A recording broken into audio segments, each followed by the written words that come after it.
때는 8년 전에 있었던 무서운 일입니다. 제 사연을 들으시고 혼자 사시는 여성분들은 더욱더 조심하시길 바랍니다. 이 이야기는 역삼동에 위치하는 원룸에 자취를 하면서 시작됩니다. 그 당시 20대 중반, 강남 모 병원에서 3교대 병동 간호조무사로 일을 하고 있었습니다.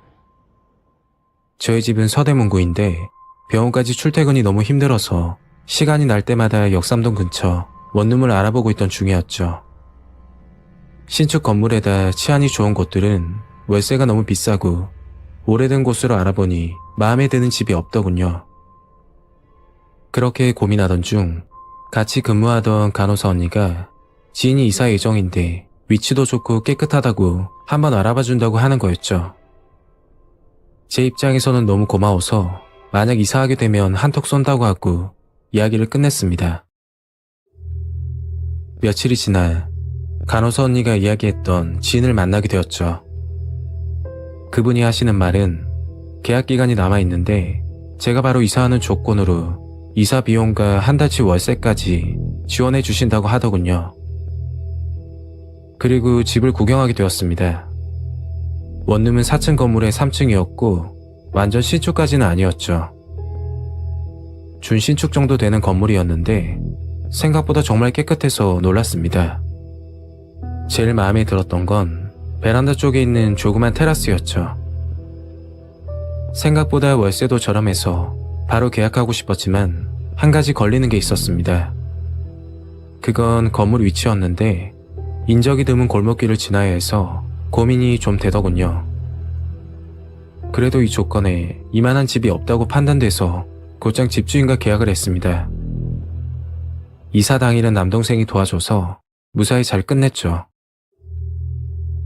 한 가지 아쉬웠던 점은 옷장을 장만하고 싶었는데 이사도 하고 생필품과 이것저것을 사다 보니 금전적인 부분 때문에 옷장을 구입하지 못했던 점이었습니다.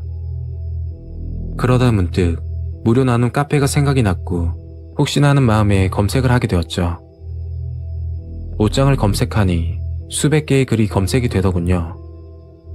그중 가장 최근에 올라왔던 글을 보게 되었습니다. 옷장 무료 나눔이었는데 용달비만 부담하면 된다고 적혀 있더군요. 디자인도 나쁘지 않았고 사진상으로 봤을 때 리폼을 하면 충분히 쓸 정도로 좋아 보였습니다. 저는 카페에 나와 있는 번호로 연락을 드렸는데 전화가 너무 많이 와서 확실하게 가져갈 분만 찾는다고 하더군요. 빨리 안 가져가면 놓칠 것 같은 기분이 들기도 해서 서둘러 그분과 약속을 잡았습니다. 그날 근무는 오후 타임이라 오후 3시부터 10시까지 근무를 해야 해서 늦은 시간이지만 저녁 11시에 만나기로 했죠. 퇴근 후 약속 장소로 찾아갔고 어떤 남자분이 집 앞에서 기다리고 계시더군요. 혹시 몰라서 인사를 드리고 무료 나눔 이야기를 했더니 저와 약속을 잡았던 분이었습니다. 저는 늦은 시간이라 실례가 안 된다면 옷장을 좀 보고 싶다고 하니까 흔쾌히 알겠다면서 하더군요. 그때 생각은 그 남자분이 살고 계신 곳이 2층 주택이라 가족분들과 같이 살고 계실 거라고 생각을 하고 마음을 놓았던 것 같습니다. 그리고 그분과 집으로 들어갔죠. 옷장은 안방에 있었는데 생각했던 것보다 훨씬 마음에 들었고 깨끗했습니다. 옷장 문을 열어 구경을 하고 있는데 정말 소름이 돋고 무서웠습니다. 옷장 안 유리 거울이 있었는데 유리 거울 뒤편으로 그 남자가 섬뜩한 표정으로 저를 보고 있는 겁니다. 지금까지 그 표정은 잊을 수가 없습니다. 서둘러 옷장 문을 닫고서 옷장은 용달차로 보내달라고 하고서는 급히 그 집을 나왔죠. 그런데 그게 끝이 아니었습니다.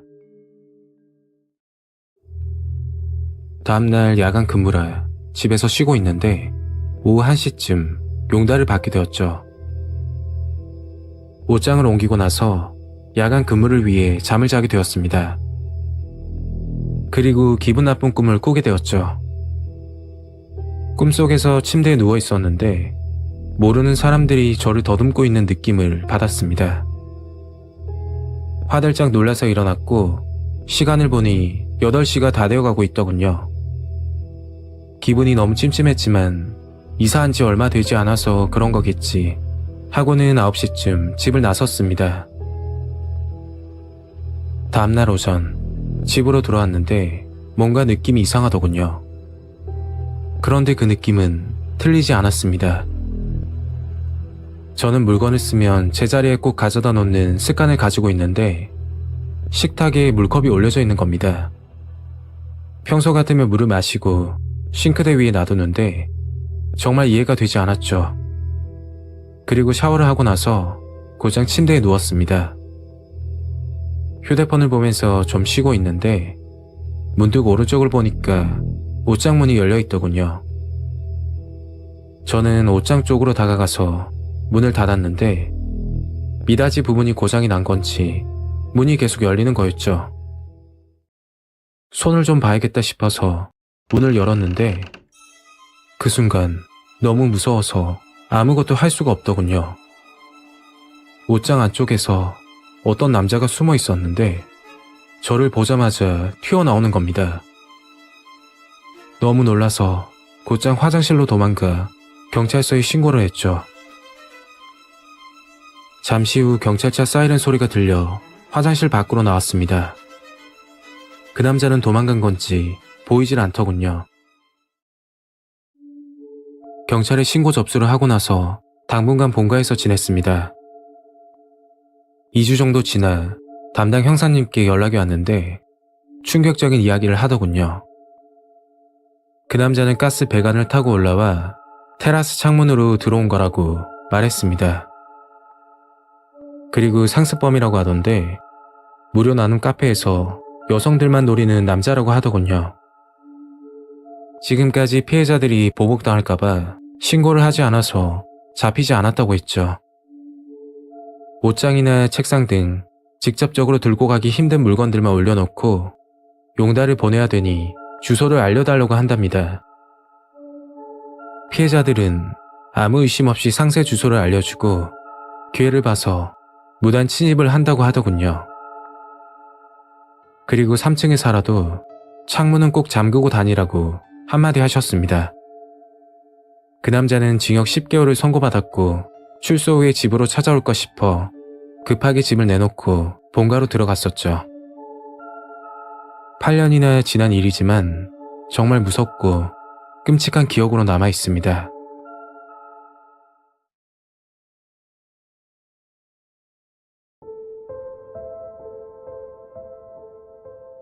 제가 2010년쯤 경험했던 일입니다. 믿기 힘들지만 거짓없는 실화이고 그 일을 겪고 나서 중고차는 절대 타지 않습니다. 그 당시 사회초년생으로 일을 하고 있을 때였죠. 주방용품이나 가전제품 렌탈 일을 했는데 말 그대로 영업직이라고 보시면 됩니다.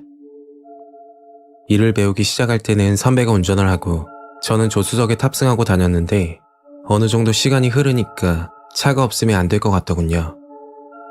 그래서 저렴한 중고차라도 사기 위해 인터넷을 보고 있는데 유독 저렴하게 올라온 차가 있는 겁니다. 그 당시 제가 본 자동차 시세가 700 정도였고 인터넷에 나온 매물은 350 정도였죠. 반값에 파는 것도 의심스럽고 그때 들었던 생각은 허위 매물이거나 사고가 크게 난 차라고 생각했습니다. 중고차를 사기 위해 며칠간 인터넷을 봤는데 저렴하고 좋은 차는 찾기 힘들었죠. 사회초년생이 돈이 많은 것도 아니었고 전재산이라고 말하기 부끄럽지만 수중에 모아둔 돈은 500만 원 남짓이었습니다. 차는 필요하고 선택의 폭은 좁고 그렇다고 대출까지 받아 구매하기에는 박봉인 영업직이라 딱히 방법이 없더군요. 한참 고민하다 며칠 전에 봤던 의심스러울 정도로 저렴한 차가 생각이 나더라고요. 선배들이 그러는데 사고가 나서 저렴하게 파는 차들도 수리만 잘 되면 타는데 지장이 없다고 직접 가서 보고 결정을 하는 의견이 많았습니다. 선배 말을 듣고 중고차 딜러와 통화를 했고 약속을 잡게 됐죠. 약속 날이 되어 토요일 오전 부평에 위치하는 중고차 상사를 찾아갔습니다. 통화를 했던 딜러는 남자였는데 남자 대신 어떤 여자가 나오더군요. 그 당시 기억에 남았던 게 여자 딜러는 빨간색 원피스를 입고 있었고 이런 옷을 입고 영업을 하나 할 정도로 짧은 옷이었습니다. 그리고 제가 보려던 차가 여기에 없고 멀지 않은 곳에 있으니까 차를 타고 이동을 하자고 하더군요. 여자 딜러와 차를 타고 10분쯤 이동했을 때 지은 지 20년도 더 돼 보이는 오래된 빌라 쪽으로 들어가는 겁니다. 제가 의심스러운 눈빛으로 쳐다보니 빌라 지하 주차장에 세워놨다고 걱정 말라고 하더군요. 왜 차가 여기 있냐고 물어보니까 이 차는 원래 판매하려고 했던 게 아니고 본인이 직접 수리해서 타려고 했던 차인데 마음이 바뀌어 급하게 판매를 결정했다고 하더군요. 그리고 상품 준비 중이라서 매장에 가져다 놓지 못했다는 말이었죠. 상품 준비 중은 자동차를 판매할 수 있게끔 세차나 정비를 하는 건데 아직 그걸 못했다는 겁니다. 여자 딜러가 그러는데 사고차도 아니고 운행하는데 문제 없다고 어디 가서 이 가격에 못 산다면서 거듭 강조를 하더군요. 뭐 어쨌든 운행하는데 지장은 없다고 하니 차를 살펴보기로 했죠.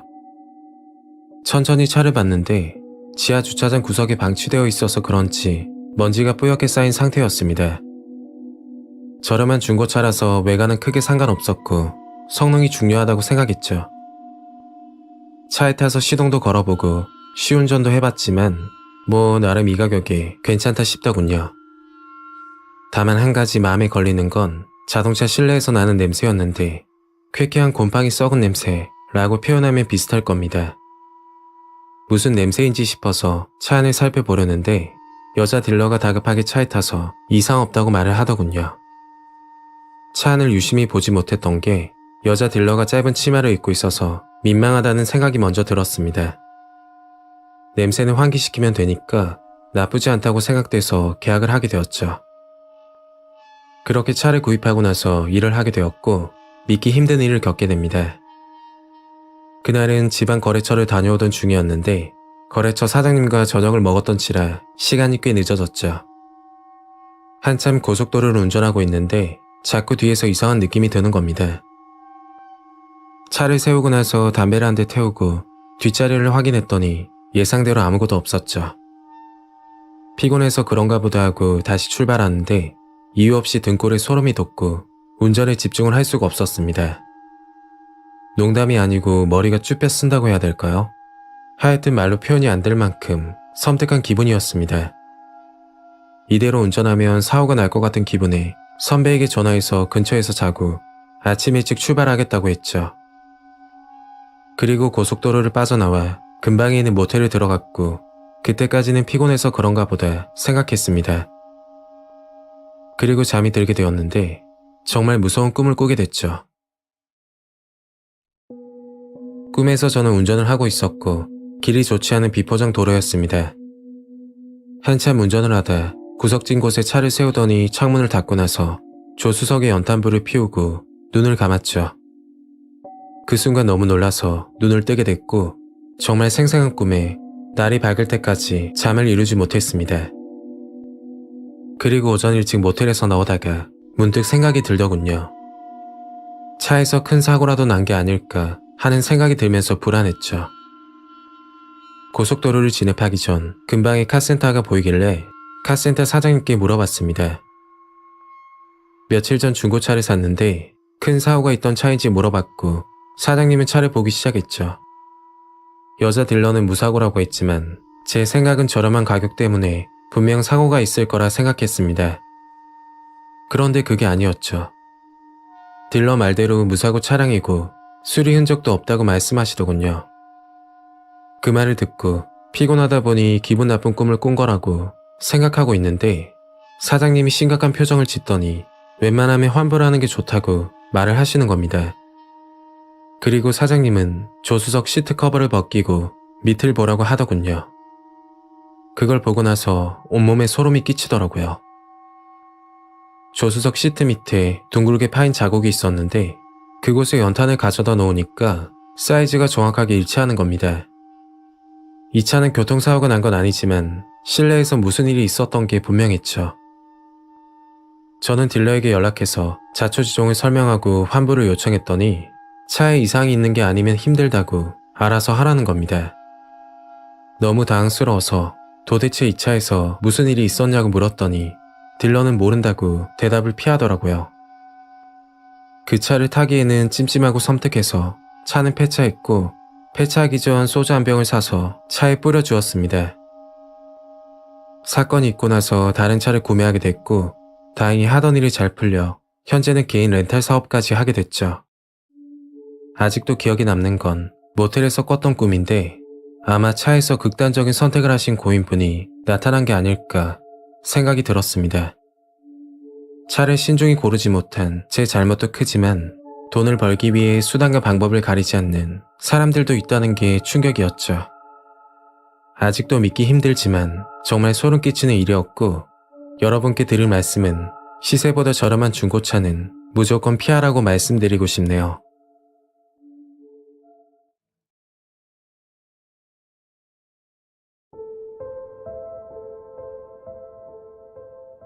때는 3년 전에 있었던 무서운 일입니다. 그날 일은 제 기억에서 평생 잊지 못할 것 같습니다. 학생 때부터 옷에 관심이 많아서 인터넷 쇼핑을 즐겨 하고는 했죠. 남들이 보면 좀 유별나다 라고 생각했을지도 모르겠습니다. 먹는 데 쓰는 것보다 옷을 사는 데 투자를 더 많이 했을 정도니까요. 그러다 보니 옷장에는 안 입는 옷들이 꽤 많았습니다. 직장 때문에 혼자 원룸에 사는데 옷이 많아지니 방은 점점 좁아지고 이대로는 안 되겠다 싶어서 안 입는 옷을 처분하려고 생각을 했죠. 일단 한번 입었거나 아니면 구입하고 입지 않은 옷들로 정리를 했고 대략 30벌 정도 나왔던 걸로 기억하고 있습니다. 그 당시 친구들에게 들었는데 중고 거래는 당근 어플이 편하다고 해서 곧장 설치를 했고 휴대폰으로 판매한 옷 사진을 찍어서 당근 어플에 올렸습니다. 당근 어플 특징이 제가 거주하는 위치와 거리가 가까운 사람들과 거래할 수 있었고 그리고 상대방이 제 물건에 관심이 있으면 곧장 채팅으로 연결되어서 카톡처럼 거래가 가능한 부분이 있었죠. 그렇게 한 달 정도가 지났을 때 두 번 다시 생각하기도 싫은 무서운 일이 생기게 되었습니다. 보통 중고 거래는 택배 또는 직거래로 거래를 많이 하는데 저 같은 경우는 정말 멀지 않은 경우만 제외하고 주로 직거래를 했었죠. 그날은 일요일이었고 친구를 만나고 집으로 들어가는 중이었습니다. 시간은 오후 3시쯤 됐던 걸로 기억합니다. 택시 안에서 휴대폰을 보고 있는데 당근 어플 알림이 오더군요. 제가 올린 옷 중에 유독 안 팔리는 초미니 원피스가 하나 있었는데 그 원피스를 사고 싶다고 채팅이 온 거였죠. 그런데 뭔가 이상했습니다. 다른 분과 거래를 여러 번 했지만 그분은 좀 달랐죠. 원피스 착용핏을 보고 나서 구매를 하겠다는 겁니다. 물론 인터넷 쇼핑을 하다 보면 모델들이 입은 핏을 보고 사는 경우도 있으니까 그러려니 했습니다. 그래서 지금 차 안이다. 집에 가서 사진을 보여주겠다고 답장을 했죠. 그때 생각은 얼른 판매하고 싶다는 생각밖에 들지 않았습니다. 원피스를 15,000원에 올려놨는데 한 달 내내 팔리지 않았으니까요. 집에 도착하자마자 원피스를 입고 사진을 찍었습니다. 그리고 그분에게 사진을 보냈죠. 그랬더니 갑자기 키와 몸무게를 물어보더군요. 당황스럽긴 했지만 친절하게 답변을 해드렸는데 계속 이상한 질문을 하는 겁니다. 몸매를 보니 어린 것 같은데 나이가 어떻게 되는지, 사진 찍은 곳은 원룸인지 아파트인지 옷과 관련 없는 질문들을 하더군요. 옷 하나 팔려고 30분 이상 대화를 하니까 슬슬 짜증이 나기 시작했죠. 사실 거예요? 안 사실 거예요? 물어보니까 당장 사겠다고 말하더군요. 그분은 무조건 직거래를 하셔야 한다고 말하셨고 저녁 9시 다이소 앞에서 만나기로 약속을 잡고 대화를 끝냈습니다. 그리고 잠시 후 약속 시간에 맞춰 다이소 앞에 도착했습니다. 그런데 아무도 없는 겁니다. 저는 당근 어플 메시지로 도착했다고 어디냐고 연락했더니 차가 막힌다며 조금만 기다려달라고 하더군요. 10분 정도 지났을 때 검은색 승용차가 제 앞에 멈추더니 창문을 여는 겁니다. 차 안에는 남자분이 타고 있었는데 저 원피스 거래하려고 했던 사람인데요. 그 말을 듣는 순간 당황스럽기도 하고 어이가 없었습니다. 당연히 여자인 줄 생각해서 사진까지 보냈던 건데 지금까지 이야기했던 사람이 남자라니까 온몸에 소름이 돋더군요. 그 남자는 여자친구 선물용으로 원피스를 산다고 말했습니다. 좀 찜찜한 기분이 들긴 했지만 일단 팔고 보자라는 생각에 원피스를 넣은 종이 가방을 보여주면서 15,000원이라고 말했죠. 그러니까 끔찍한 소리를 하는 겁니다. 10만원 줄 테니까 데이트 한번 하자고 말하는 거였죠. 저는 단호하게 거절했고 거래 안 할 거면 먼저 간다고 뒤돌아서는데 그 남자가 차에서 급하게 내리더니 따라오는 겁니다. 저 진짜 관심 있어서 그런데 잠깐만 시간 내주세요. 너무 무서워서 뒤도 안 돌아보고 빠른 걸음으로 집으로 향하는데 순간 아차 싶더군요. 당근 어플로 그 남자가 물어봤던 질문이 생각이 났는데 아파트에 사는지 원룸에 사는지 물어봐서 제가 직장 때문에 혼자 원룸에 산다고 이야기를 했었거든요. 당연히 여자분인 줄 알았고 같은 동네에 산다고 하니까 방심을 했던 것 같습니다. 그 남자는 계속해서 저를 뒤따라왔고 이대로 집으로 가다가는 위험할 것 같다는 생각이 들어서 집 반대 방향으로 향했습니다. 그리고 눈앞에 편의점이 보이길래 급히 들어갔죠. 편의점 사장님인지 알바를 하시는 분인지 모르겠는데 자초지종을 설명하면서 경찰을 불러달라고 말을 했습니다. 그 남자는 편의점 밖에서 저를 계속 쳐다보고 있다가 돌아가더군요. 잠시 후 경찰분이 도착하셨고 집 앞까지 데려다 주면서 무슨 일이 있으면 연락하라고 명함을 주시고 돌아가셨죠. 집으로 들어왔는데도 심장이 뛰고 긴장이 돼서 그날 밤 겨우 잠이 들었습니다. 그런데 2달쯤 지나 무서운 기억도 점점 흐려져 갈 때쯤 생겼던 일입니다. 그날 퇴근 후 집으로 들어가는데 문 앞에 택배 상자가 보이는 겁니다. 집으로 들고 들어가서 택배를 확인하는데 너무 놀라서 아무 말도 나오지 않더군요.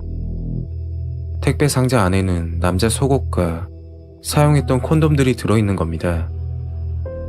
그리고 종이에 글이 하나 적혀 있었는데 항상 지켜보고 있다 이렇게 쓰여 있는 거였죠.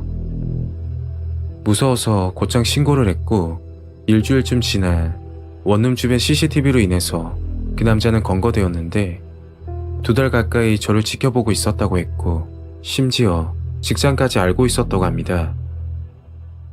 2달 전 편의점에서 경찰분이 데려다 주셨는데 편의점 뒤편에 숨어 있다가 몰래 뒤따라와서 집을 알아냈던 거였죠. 그 남자는 당근 어플로 짧은 치마나 원피스를 구매하고 싶다고 접근한 뒤 그 옷을 입고 사진을 보내달라고 한다고 합니다. 그리고 의심 없이 사진을 보내면 혼자 지내는지 가족과 사는지 물어보고 직거래를 유도한다고 했죠. 가족과 산다고 이야기하면 더 이상 채팅을 하지 않는다고 하더군요. 저와 비슷한 피해를 보신 분이 또 있다고 들었는데 그 남자 패턴은 직접적으로 성추행을 하는 게 아닌 몰래 따라다니면서 감시하고 지켜보면서 흥분을 한다고 하더군요. 저희 집에 왔던 택배도 그 남자가 가져다 놓은 것이었죠. 그 남자는 정신과 치료를 받고 있다고 하던데 재발 우려가 보인다고 판단되어 접근 금지 명령이 내려졌습니다. 이를 위반할 경우 형사처벌이 가능하다고 말씀하시더군요.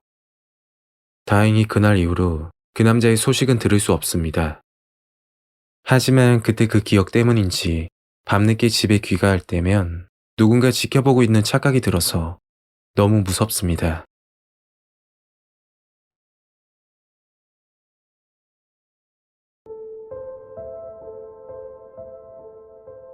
불과 3년밖에 지나지 않은 일입니다. 저는 이 일을 겪고 나서 직거래는 절대 하지 않습니다. 다들 아시겠지만 집안 정리를 하다 보면 쓰진 않는데 그렇다고 버리기도 아까운 물건들이 있잖아요. 저는 그런 것들을 모아 중고 거래를 자주 하는 편입니다. 이 사건은 저뿐만 아니라 제 남자친구 지인도 겪었던 일이죠. 원래 제 고향은 대전인데 직장 문제로 대구에 내려와 혼자 살고 있었습니다. 자취한 지 1년쯤 지났을 때 내당역 근처 3룸으로 이사를 가게 됐죠. 직장에서 알게 된 친한 언니가 있었는데 같이 살면서 월세를 반반 부담하자는 조건으로 결정하게 된 겁니다. 언니와 같이 살기 전에는 몰랐는데 한 달 정도 지내다 보니 후회가 들더라고요. 그게 저는 평소 물건들을 자주 정리하는 편인데 언니는 저와 반대로 정리하는 거리가 먼 사람이었죠. 일로 트러블이 생겼으나 계약 기간도 많이 남았고 일방적으로 나갈 수도 없는 상황이었습니다. 보증금은 나중에 받아도 되지만 가장 문제인 건 직장에서 마주칠 수밖에 없는 업무라 쉽게 결정하기가 힘들었어요. 결국 언니와 타협을 하게 됐는데 제가 좀 고생스러운 일이지만 언니가 안 쓰는 물건을 정리해주기로 했습니다. 그냥 정리해주는 건 아니고 안 쓰는 물건을 중고로 팔아주는 조건으로 언니가 판매 금액의 반을 준다는 약속이 있었죠. 제 입장에서는 돈도 벌고 정리까지 할 수 있으니까 나쁘지 않다고 생각을 했었습니다. 그 사건을 겪기 전까지 말이죠. 그날 제 물건 정리가 끝나고 시간이 남아 언니가 안 쓴다고 했던 물건을 살펴보고 있었습니다. 제가 정리를 해준다고 했지만 그래도 언니 물건이니 다시 한번 물어봤죠. 언니, 여기 있는 옷들 안 입는 거 맞지? 몇 번이나 대답을 듣고 언니 옷들을 제 방으로 가져왔습니다.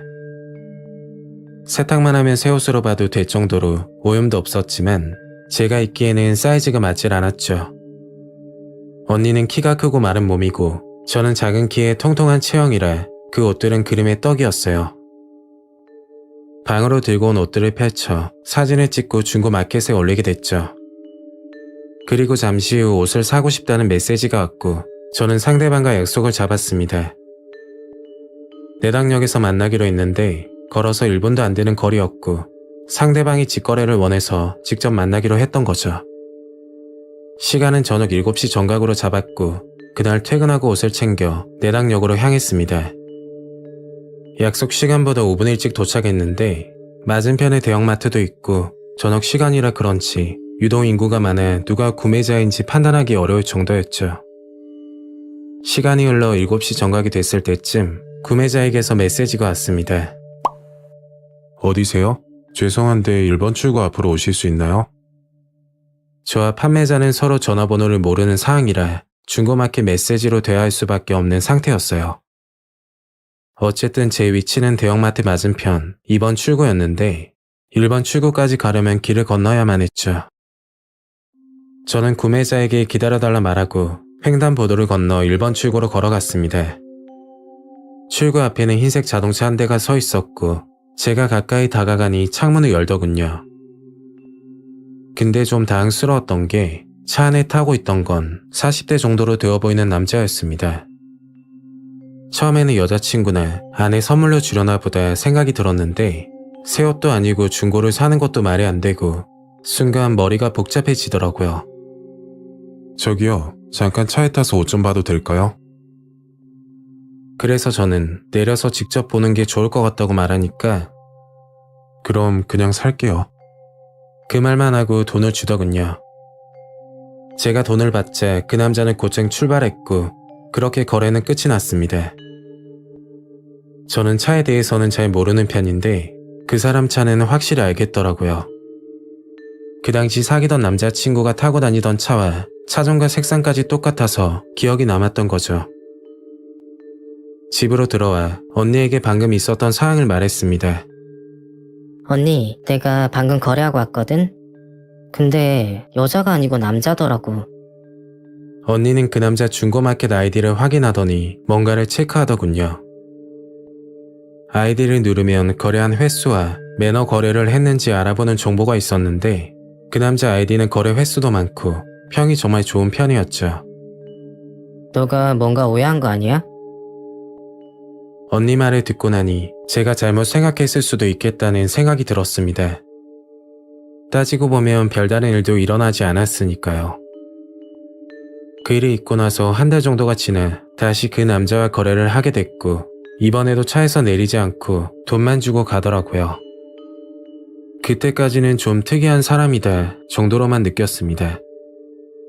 그 남자는 한 달에 한 번 메시지가 와서 물건을 사고 싶다고 연락이 왔고 저는 물건이 있을 때마다 연락을 드렸죠. 그렇게 자주 거래하다 보니 친해지게 됐고 그날은 제가 질문을 건넸습니다. 저기 다른 분들은 하자가 있는지 살펴보고 사는데 왜 아무것도 안 보고 사시는 거예요? 저도 확인하고 싶은데 낯가림이 심해서요. 근데 남자분이 여자 옷을 왜? 사실 제가 옷 말고도 여러 물건을 사는데요. 저렴하게 사서 선물도 하고 어려운 사람들에게도 주기도 해요. 그 말을 듣고 지금까지 괜한 오해를 한 것 같아 죄송한 마음까지 들었죠. 차에 잠깐 타세요. 오늘은 물건 좀 보고 싶네요. 방금 말씀드렸지만 제가 낯가림이 심해서 못 내리겠어요. 저는 그 사람 말을 믿고 차에 타려는데 그때 남자친구에게 전화가 오더군요. 그걸 보고 갑자기 돈을 주더니 그냥 가버리는 겁니다. 그게 마지막 거래였고 제가 메시지를 보내도 답이 없더라고요. 그렇게 3개월 정도 지났을 거예요. 남자친구와 커피숍에서 데이트를 하고 있었고 남자친구는 캠핑 용품을 알아보던 중이었는데 캠핑 초보라 새 걸로 사는 게 부담스러워 중고를 보고 있더군요. 그런 주제로 이야기를 하고 있다가 남자친구가 뭔가 생각이 났는지 충격적인 말을 꺼내는 겁니다. 갑자기 생각났네. 요즘 조심해야겠더라. 한 달 전쯤인가? 나 학교 다닐 때 알던 선배가 있었거든. 근데 중고 거래하다가 큰일 날 뻔했다고 하더라고. 학교 선배는 안 쓰는 휴대폰이 있어 중고 마켓에 물건을 올렸다고 합니다. 그리고 내당역에서 약속을 잡고 구매자를 만났다고 했죠. 그런데 차에서 내리지 않고 계속 차에 타라고 했답니다. 왜 그러냐고 물어보니 본인이 낯가림이 심하다고 차 안에서 물건을 보고 싶다고 해서 선배는 차에 탔다고 했죠. 선배는 같은 남자고 평소 운동을 해서 덩치도 큰 편이라 무슨 일 있겠나 싶어서 차에 탔는데 차에 올라타자마자 아무 말 없이 출발을 했답니다. 뭐하냐고 당장 세워달라고 했더니 뒷좌석에서 또 다른 남자가 튀어나와 선배를 위협했다고 했죠. 그렇게 어디론가 끌려갔고 신호 대기 중 가벼운 접촉 사고가 일어났다고 합니다. 그 틈을 타 선배는 도망갈 수 있었다는 그런 이야기였죠. 남자친구 이야기를 듣고 제가 거래했던 일들이 생각이 나서 물어봤습니다. 근데 혹시 그 사람 자동차 오빠랑 같은 차 아니야?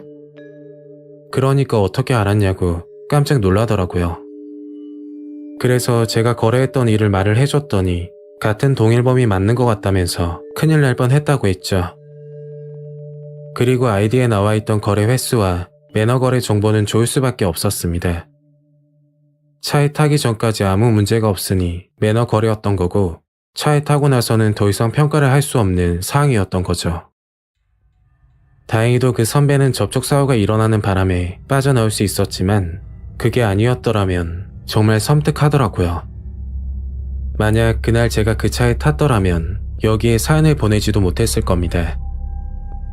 그리고 그 남자는 아직 검거를 하지 못했다고 들었어요. 여러분들도 중고마켓 거래할 때 매너 온도라고 있는데 평균보다 지나치게 높아도 의심을 해봐야 할 것 같습니다.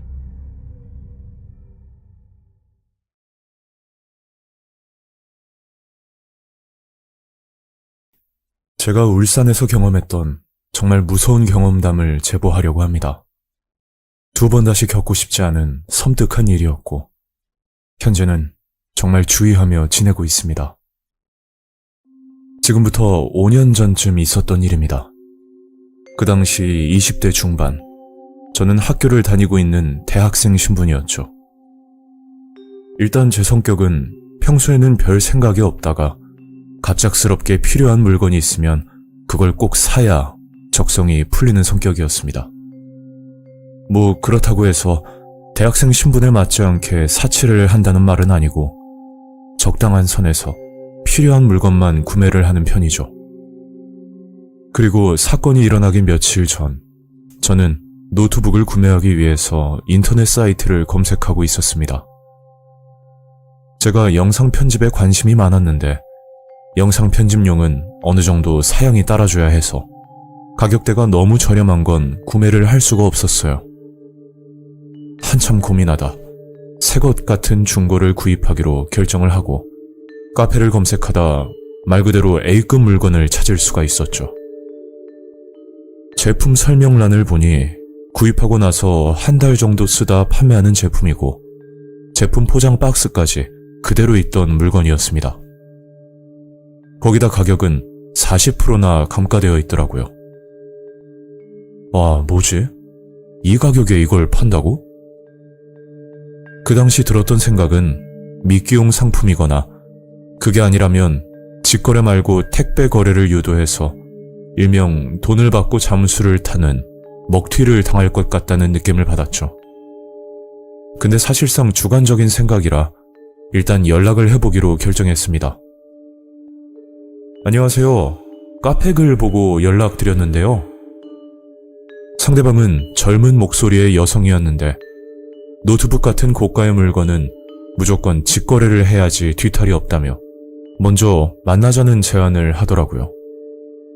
판매자와 연락을 하기 전까지만 해도 가격이 너무 저렴해서 사기일 가능성이 크다고 생각을 했었는데 오히려 상대방이 먼저 직거래를 제안하니 믿을 수밖에 없었습니다. 그렇게 판매자와 약속을 잡게 되었고 설레는 마음으로 집을 나섰죠. 저는 남구에 거주하고 있었고 판매자 위치는 울주군이었는데 제가 직접 울주군까지 가는 대신 노트북 값을 조금 빼준다고 약속을 받았습니다. 대략 1시간 정도 걸려 약속 장소에 도착을 했고 시간은 2시 30분을 가리키고 있었죠. 약속 장소는 24시 편의점이었고 3시 정각에 만나기로 약속을 했는데 예상보다 일찍 도착했던 겁니다. 거리가 멀다 보니 버스 배차 시간도 있고 혹시 모를 상황에 대비해 일찍 나왔던 거죠. 시간적 여유가 있어 편의점 커피를 사고 판매자를 기다리고 있었는데 약속 시간이 됐음에도 판매자는커녕 지나가는 사람도 보이지 않았습니다. 편의점 위치가 도로 주변이라 차들만 지나다니는 모습이었고 3시가 넘었음에도 판매자는 나타나지 않았죠. 답답한 마음에 판매자에게 전화를 걸었지만 끝내 전화를 받지 않았어요. 아, 뭐야. 약속을 했으면 지켜야지. 아, 어쩐지 싸게 판다고 하더라. 믿은 내가 잘못이지. 저는 화가 나서 그냥 집으로 가려는데 그때 판매자에게 전화가 오는 겁니다.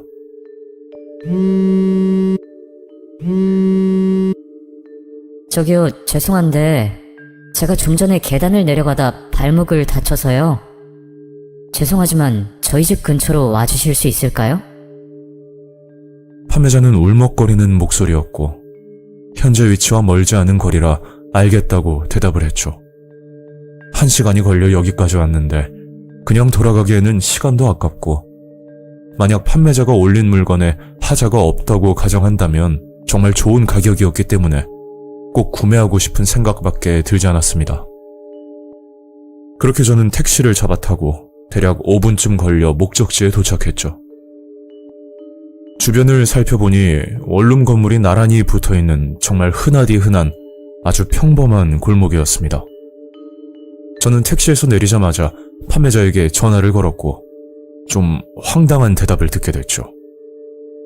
판매자는 원룸 건물 203호에 살고 있는데 집으로 와서 직접 물건을 받아가라는 말이었습니다. 솔직히 얼굴도 모르는 남의 집까지 찾아가는 게 내키진 않았지만 여기까지 온 김에 다른 방법이 없다고 생각했죠. 저는 원룸 건물 입구에서 203호 호출을 눌렀더니 공동 현관문이 열렸고 계단을 올라가려고 할 때 문득 이상한 걸 발견하고 말았습니다. 제 눈에 들어왔던 건 공동 현관문 앞에 있는 우편함이었는데 이상할 정도로 우편물이 잔뜩 쌓여 있고 심지어 바닥에 수십 장이 떨어져 있더라고요. 보통 원룸 건물주가 정기적으로 관리 겸 청소를 하는 걸로 알고 있었지만 여기는 이상할 정도로 관리가 되어 있지 않았습니다. 바닥에는 발자국이 찍힐 정도로 먼지가 수북했고 좀 이상한 건물이다 생각이 들면서 2층으로 올라갔죠. 저는 203호 문 앞에서 판매자에게 전화를 걸었고 전화를 받자마자 현관문을 열며 나오더군요. 그때 판매자의 모습을 처음 봤는데 안색이 굉장히 어둡고 뭔가 음침해 보이는 기분 나쁜 인상이었습니다. 저 노트북은요? 그러자 문을 열어주면서 안으로 들어오라고 하더라고요. 저기 혼자 사시는 것 같은데 집에 들어가는 건 좀 아닌 것 같아요. 여기서 기다리고 있을 테니까 물건 좀 보여주세요. 그러니까 판매자는 다리를 보여주면서 심하게 다친 것 같다고 잠깐만 들어와서 노트북을 들고 가라며 말을 하는 겁니다. 저는 들어가기 싫다고 의사를 전달했지만 판매자는 끝까지 들어오라고 말했죠. 그렇게 판매자와 한창 실랑이를 벌이다 신발장을 우연히 보게 됐는데 누가 봐도 남자가 신을 법한 사이즈의 신발이 하나 보였습니다. 처음에는 잠깐 들어가서 노트북만 들고 나올까 고민도 했었지만 집요하게 집으로 들어오라는 판매자의 행동이 수상할 정도로 의심스러웠죠. 결국 시간만 흘러갔고 슬슬 짜증이 나서 저기요, 거래하기 싫으면 하지 맙시다. 제가 화를 내면서 말을 했더니 판매자는 그제야 노트북을 가지고 나오겠다며 방으로 들어가더군요. 방으로 들어간 지 1분, 2분, 시간이 지나도 나오지 않는 겁니다. 열린 문틈 사이로 안을 살짝 쳐다봤더니 판매자는 누군가와 통화를 하고 있는 모습이었는데 정확한 대화는 들리지 않았지만 분명 한국어는 아니었죠. 제가 얼핏 듣기로는 중국말 같았는데 뭔가 심각한 대화를 하는 느낌을 받았습니다. 더 이상 기다리는 것도 지치고 너무 수상하다고 생각이 들어 그냥 집으로 가야겠다 싶어 계단을 내려가려는데 그 순간 1층 계단에서 남자 목소리가 들렸고 계단으로 올라오는 소리가 들렸죠. 저도 그 당시 왜 그런 느낌이 들었는지 모르겠지만 왠지 그 남자와 마주치면 안 된다는 생각이 자꾸만 드는 겁니다. 그래서 계단을 내려가지 않고 위층으로 올라가려고 하는데 갑자기 판매자가 문을 열고 뛰쳐나와 저를 보고 소리를 지르더군요. 깐콱, 깐콱. 알 수 없는 말을 하면서 저를 노려보는데 그때는 정말 무서웠습니다. 저는 원룸 건물 4층까지 뛰어 올라갔고 다행히 옥상 문을 열고 들어가 문을 잠갔죠. 그리고 휴대폰을 꺼내 경찰에 신고를 하고 있는데 옥상 문 밖에서 문을 발로 차면서 알아들을 수 없는 언어로 말을 하더군요. 그렇게 한참을 시끄럽게 굴더니 이내 포기한 듯 조용해졌고 결국 경찰이 도착해서야 저는 무사히 건물을 빠져나올 수 있었죠. 저의 진술대로 203호를 방문했지만 그곳은 아무도 살지 않는 빈집이었습니다. 심지어 방 안에는 가구 하나 보이지 않았고 이곳에서 뭘 했는지 모르겠지만 바닥에는 수많은 노끈들이 보였죠. 그리고 좀 전에 신발장에서 봤던 남자 신발은 보이지 않았는데 확실한 건 아니지만 방 안에 낯선 남자가 숨어있던 게 아니었을까 하는 섬뜩한 생각이 들었습니다. 경찰분이 여기에 무슨 일로 왔냐고 물었고 저는 중고물품 거래 때문에 들렸다고 대답을 했더니 아주 소름 끼치는 말을 하더라고요. 이곳에 외부 사람들이 출입한다는 신고가 들어와 몇 차례 출동한 적이 있었는데 제가 들어갔던 원룸 건물은 현재 경매로 넘어간 상태라 세입자들이 살지 않는, 즉 빈 건물이라고 말씀하셨습니다. 그런 이유 때문에 건물 관리가 되지 않았고 그래서 우편물이 바닥에 떨어져 있었던 거죠. 그날은 아무 일도 일어나지 않아 더 이상 경찰 조사는 없었지만 만약 아무 의심 없이 그 집에 들어갔더라면 분명 위험한 일을 당했을지도 모르겠습니다.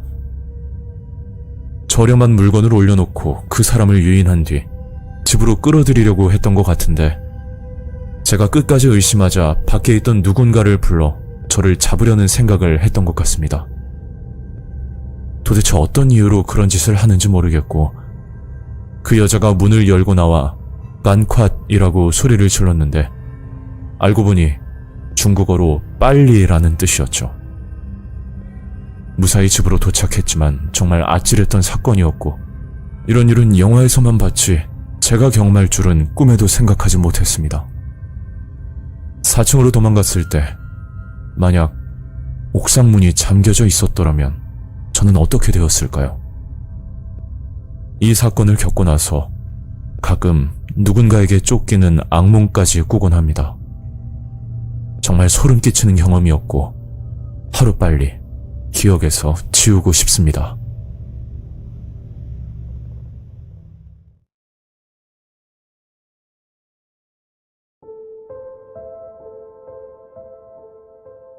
때는 10년 전쯤 겪었던 실화입니다.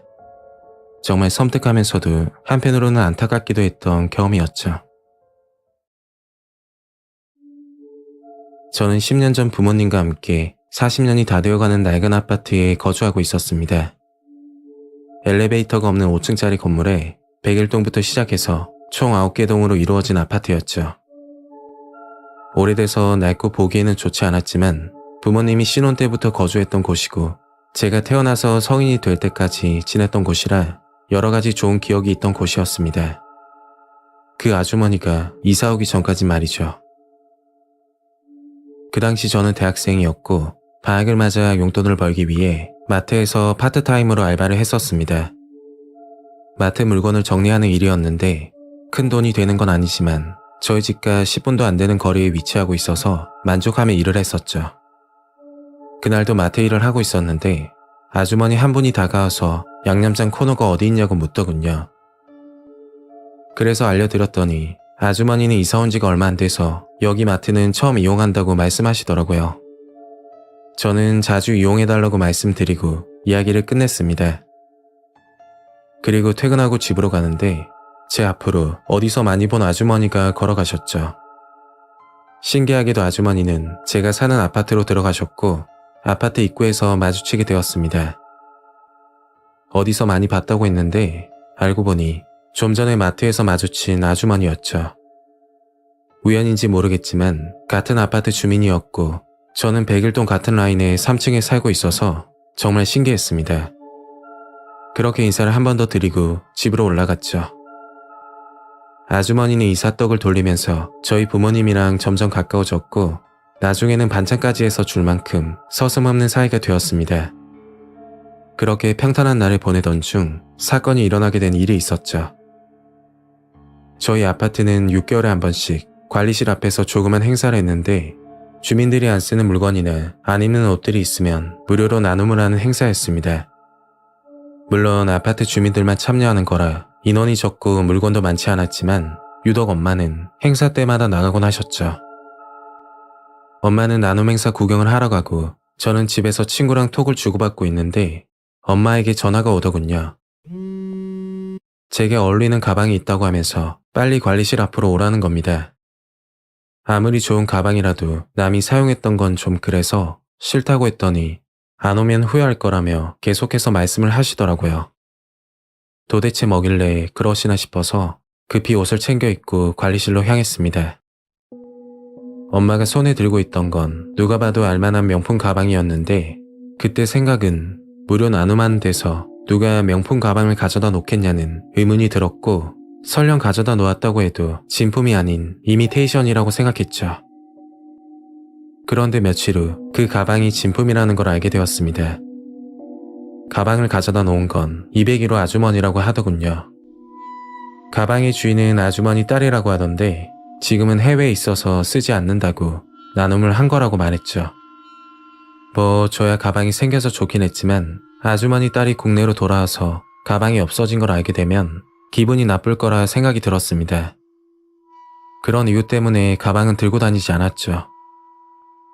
한 달 정도 지나 집 근처에서 우연히 아주머니를 만나게 됐고 근처 커피숍에서 차 한잔을 하게 됩니다.